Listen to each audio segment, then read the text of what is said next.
தியாகராஜ பெருமான தேவர்களோட தலைவனான இந்திரன் ரொம்பவே பக்தியோட பூஜிச்சுக்கிட்டு வந்தானாம். அப்புறம் முசுகுந்த சக்கரவர்த்திங்கிற சோழ மன்னன் தேவர்கள் பலம் பெற இந்திரனுக்கு உதவினான்.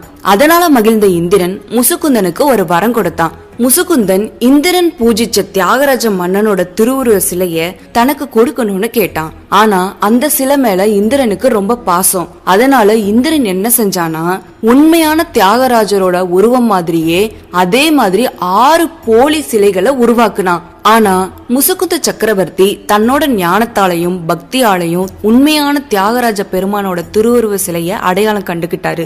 இந்திரனும் வேந்து போய் உண்மையான தியாகராஜர் சிலையையும் மற்ற 6 போலி சிலைகளையும் முசுகுந்தனுக்கே கொடுத்தான். முசுகுந்தன் அந்த 7 சிலைகளையும் 7 வெவ்வேறு இடங்கள்ல பிரதிஷ்டை செஞ்சான். அதனாலதான் இந்த 7 இடங்களையும் சப்த விடங்க தலங்கள் அப்படின்னு சொல்றோம். திருவாரூர்ல பிரதிஷ்டை செய்யப்பட்ட தியாகராஜ பெருமான் தான் வீதி விடங்கர் அப்படின்னு அழைக்கப்படுறாரு.